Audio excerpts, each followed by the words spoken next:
Tuesday continues here on One News Now. I'm Charles Lejano. April inflation steadied at 4.5% from the same level in March. This is the fourth straight month that inflation has breached the government's annual target of 2 to 4%. Tell us what drove this increase in prices and how this actually impacts consumers. We have Shyla Francisco. She is joining us live from Taguig. Good morning, Shyla. Inflation in April remained on the same level month on month, but what can you tell us about how this compares to a year ago? Charles, a year ago or around April 2020, inflation was just at 2.2%. So this is more than double than last year's data. According to the Philippine Statistics Authority, 6 of the 11 commodities that they are monitoring actually posted higher inflation. Charles? Shyla, could you tell us which sectors in particular have contributed the most to the acceleration in prices for the month of April? Charles, topping the drivers or the contributors for the inflation was food and non-alcoholic beverages. As we know, the price ceiling for pork and chicken has ended around the first week of April, so that impacted the meat prices. We also saw fish, cereal, and flour prices increasing. As for other sectors, specifically for transport, tricycle fare, as well as petroleum and fuel prices actually increased. And following that are restaurants and miscellaneous goods and services, particularly the meals, the personal hygiene such as alcohol and barbershop services actually posted higher inflation. We also saw some of the commodities under the health basket, particularly laboratory services, actually posting higher inflation. Charles? Right, Shyla, inflation here in Metro Manila actually came in below the national average, while inflation outside NCR came in higher. What does this tell us? Charles, if you look at the top contributor to the inflation of both in areas outside the National Capital Region and in areas in the National Capital Region, the top 3 commodities were still food, transport, and restaurant. But compared to the National Capital Region, the restaurant and other miscellaneous services actually posted a higher inflation, and it has a higher percentage share compared to the inflation registered in the NCR. Charles? Right, Shyla, I understand that inflation for the poorest of the poor has cooled from 5.5% to just 4.9%. Do we know what contributed to this, and should we consider this a win? Charles, Philippine Statistics Authority explained that the food component or the food basket for this group is slightly different. Maybe the vegetables is a major contributor to the food basket for this group. That's why with the food inflation decelerating, it canceled off, or it actually balanced the inflation in other food items such as meat. Charles? Right, Shyla, inflation is still beyond this acceptable 2 to 4% rate. Do we know what the government plans to do to help ease this increase in prices? Charles, actually, the Philippine Statistics Authority is seeing meat prices to steadily or to continually go up in the next few months, but the government is banking on the lower tariff for pork imports to somehow ease the supply pressures to help ease inflation. Charles? Thanks for that report, Shyla. Again, that was Shyla Francisco reporting live from Mandaluyong. We have some breaking news. The Food and Drug Administration has granted emergency use authorization for Moderna. Stay tuned here on One News for the latest on this development. NEDA is backing the calls of businessmen to slowly reopen the economy in a bid to meet growth targets by the end of the year. What does the palace think about this proposal? Let's find out in this report from Joey Francisco. The Philippine Chamber of Commerce, the country's largest business group, says it's time to reopen the economy. It warned that more Filipinos are losing jobs or livelihoods for every day that the capital stays under modified enhanced community quarantine. As you try to prevent the infections, you also are affecting or creating more Filipinos jobless. In fact, if you use the NEDA figures, more than two COVID cases prevented equals 3.5 jobs lost. Economic Planning Secretary Carl Chua agreed. He says because of Metro Manila's outsized contribution to the economy, the IIDF should loosen quarantine restrictions this month. The task force recently allowed more businesses to reopen, though the NCR Plus bubble will remain under MECQ until at least May 14. Some businesses, particularly in retail, are complaining that the uncertainty over protocols makes it hard for them to plan ahead. Eureka also warned that money may run out at some point. Could ask the Department of Finance to, hey, accelerate the spending. But then again, assuming that this COVID will be with us for another year or two, we might actually run out of money for whatever necessities that we need. Malacanang says a shift to GCQ is possible as long as the COVID-19 reproduction number continues to ease and healthcare capacity improves. Well, there's basta po ma-maintain natin yung ating R0 at mapababa pa rin natin yung ating mga attack rate at magpatuloy po itong additional healthcare capacity natin. Yan po naman, sang-ayon sa formula, may warrant GCQ. The PCCI says the government isn't likely to hit its economic growth target this year based on the performance of the first 4 months. Joey Francisco, we are One News.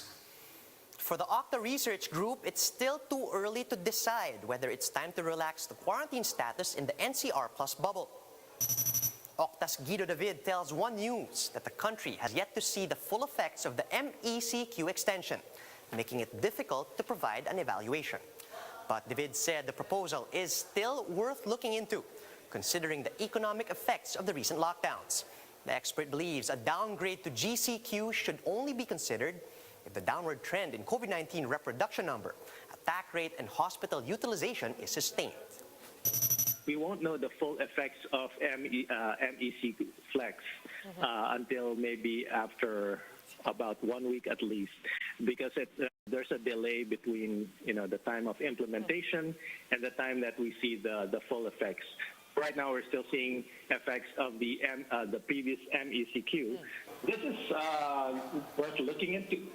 We understand that the economy has, let's say, suffered a great deal, especially during the lockdown that we had recently.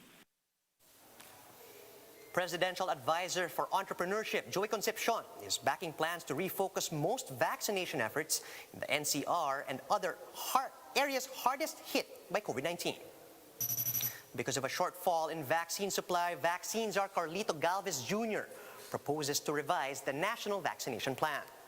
From targeting herd immunity by inoculating 70% of the national population, Galvez says the goal now should be to vaccinate more people in NCR Plus so that the metro can reopen its economy. Concepcion agrees, citing the importance of winning the war in NCR Plus, which generates 70% of the country's economy.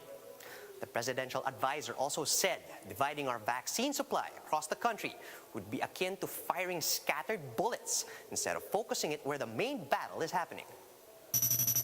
So the idea is to pour these vaccines here, and you have still Moderna and the rest coming in. So we must win. We cannot throw all vaccines all over the Philippines. We're gonna spread our bullets. We have to focus the bullets here where the war is.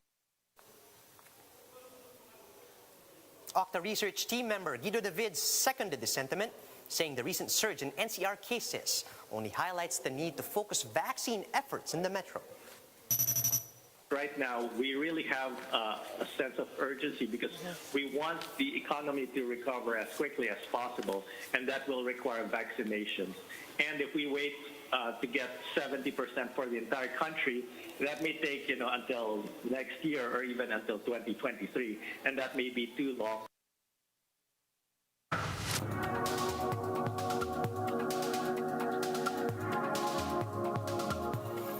Despite the global rollout of COVID-19 vaccines, the crisis appears to be far from over. This as more developing countries are experiencing their worst COVID-19 waves, alongside global hotspot India. Jennifer Nuzzo of the Johns Hopkins Center for Health Security tells us more on Bloomberg Quick Take.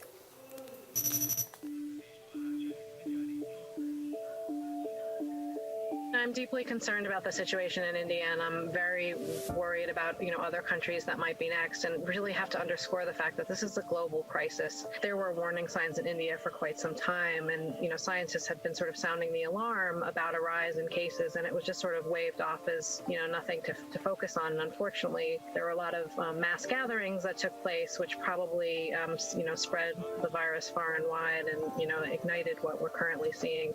We have to recognize that our solving this problem, our, restoring to normal our lives, our restoring our economies and getting back to the trade and travel and everything that we enjoyed in 2019 really depends on helping countries gain control of this virus as much as possible.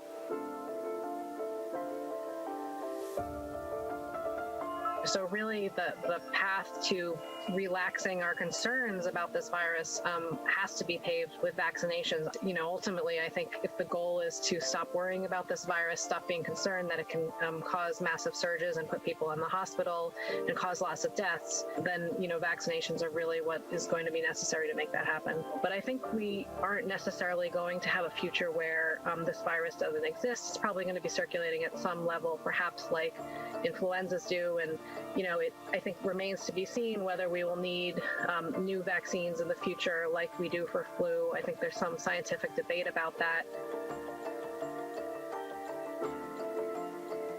I'm worried about some of India's neighbors, Nepal, really staggeringly high case growth, Sri Lanka similarly, Mongolia, and then, somewhat confusingly, Malaysia and Thailand, Japan are seeing a rise in cases. They had previously, demonstrated the ability to bring their infections under control, and I really think that this just underscores how this is very much not a situation that's over. India is unfortunately a bellwether for other countries that haven't had a large surge in cases yet. We are seeing a really concerning rise in cases in a number of countries, some of India's neighbors, perhaps unsurprisingly, but also countries that have been previously doing quite well at controlling COVID. Australia has been quite effective at it, but, there have been some costs in terms of, citizens not being able to return to the country and other things. And the longer the situation drags on, you can imagine the pressures against those very strict measures gets greater and greater.